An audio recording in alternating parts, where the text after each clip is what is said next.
Hello guys र फेरि पनि तपाईँलाई मेरो ब्लगमा स्वागत छ। र गाइस आज भन्ने चाहिँ म 81 नाम्ची आउने काम परेर चाहिँ आज लु अस्तिदेखि मेरो पेन्डिङ रहिरहेको थियो नि त। मैले सिलगढीबाट स्ट्रिङ क्रस र यो मुनिपट्टिको जुन चाहिँ लिङ्क रड भन्छ त्यो चाहिँ मैले ल्याएको थिएँ नि त। अगाडि अलिकति गाडी हल्ला गरेर अलिकति ट्याक टुटुको आवाज आइरहेको थियो मुनिबाट सस्पेन्सनबाट, र क्वेसन मार्क मेरो खाएको थियो नि त। 1 वर्ष चल्यो यो क्वेसन मार्क चाहिँ। त्यही भएर आज चाहिँ मैले यहाँनिर सिलगढीबाट ल्याएको थिएँ अस्ति नै सामान, र आज चाहिँ मैले मौका पाएँ खोल्नु लागि है। र यहाँनिर नयन दाकोमा आएर चाहिँ लु आज नाम्ची आएकोलाई पनि यिनीहरू फेरिहालौँ भनेर चाहिँ गाइस मैले स्ट्रिङ क्रस पनि 2टा लिएर आएको छु। स्ट्रिङको एकदम गडगड गरेर मुनिपट्टि यहाँनिर सबै हेर्नुहोस् न तपाईँले कस्तो पाराले स्ट्रिङ गाडिरहेको छ, पुरा क्याच्याक क्याच्याक क्याच्याक गरेर एकदम इरिटेटिङ भएर चाहिँ लु आज चाहिँ सबै गाडीको कामहरू सकिदिइहाल्नु पऱ्यो भनेर सोचेर चाहिँ गाइस यहाँनिर क्वेसन मार्क हाम्रो खोलेर निस्किसक्नु आँटेको छ। तपाईँले देख्नु सक्नुहुँदैछ क्वेसन मार्कको हालत भरे चाहिँ एकदम खराब भइसकेको छ। यसको बाहिरको सबै लेयरहरू आउट भइरहेको रहेछ गाइस। मैले क्वेसन मार्क एकदम हातले हल्लाउँदै एकदम बेसी त्यो उयो भइरहेको छ, खक्ला खक्ला भइरहेको छ, आउट मात्रै हुन आँटेको थिएछ गाइस है। एकदम टाइम भएछ मेरो क्वेसन मार्क फेर्ने चाहिँ। 1 वर्ष खपेँ तर म खुसी पनि छु यत्रो दिन खपेँ भनेर।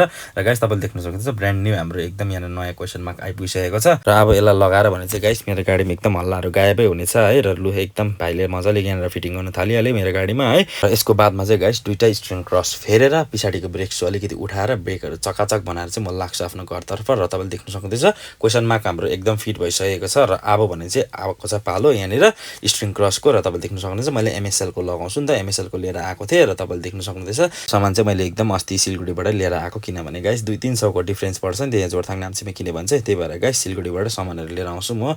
कोलपेटिङ यहाँनिर फिटिङको कामहरू मात्रै यहाँनिर म गराउँछु। त्यही भएर तपाईँले देख्न सक्नुहुन्छ गाइस स्ट्रिङ क्रस खोल्नुमा हाम्रो भाइ लागि परिरहेछ। अब माथिल्लोपट्टिको पनि खोलेर भने चाहिँ डल्लै रड बाहिर निकालेर चाहिँ गाइस नयाँ हाम्रो क्रस लगाउनु पर्ने हुन्छ। र तपाईँले देख्न सक्नुहुँदैछ गाइस यता हाम्रो रड गाडीबाट निक्लिसकेको छ। र मैले स्ट्रिङ क्रस उसलाई जिम्मा दिएँ। र तपाईँले देख्न सक्नुहुँदैछ 2टा एकदम बेसी खाइसकेको छ क्रस चाहिँ, डल्लै सिसै भइसकेको भनौँ न। हेर्नु न तपाईँले यति बेसी हल्ला गर्ने स्ट्रिङ हातमा कटक कटक कटक गरेर रफ रोडमा एकदम बेसी हल्ला गर्ने स्ट्रिङ पनि हार्ड भइरहेको थियो नि त मेरो।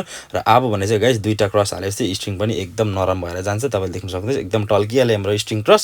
र अब भने चाहिँ गाइस स्ट्रिङमा बसेर मैले स्ट्रिङ अलिकति एडजस्ट गर्न लागि अलिकति माथि जानेर जुन चाहिँ त्यो गाडिरहेको थियो त्यसलाई आउट गराएँ है। चेक गरेर यहाँनिर हाम्रो सबै नटहरू टाइट गरेर भने चाहिँ गाइस म स्ट्रिङमा बसेँ। उसले पछाडिबाट ड्रग उठाएर ब्रेक सु उठाइदिनु थाल्यो। मेरो चाहिँ ब्रेक सु डिआई भएकोले गर्दाखेरि बाहिरबाट उठिहाल्छ, एकदम सजिलो पर्छ। र गाइस ब्रेकहरू एकदम चकाचक बनाएर भने चाहिँ नयन दालाई फिटिङ चार्जहरू दिएर अब भने लाग्यो म आफ्नो घरतर्फ। र आजको भ्लग भने के कसो लाग्यो गाइस लाइक कमेन्ट सेयर गर्नु नभुल्नु होला। र भेटेछ फेरि पनि नेक्स्ट भ्लगमा।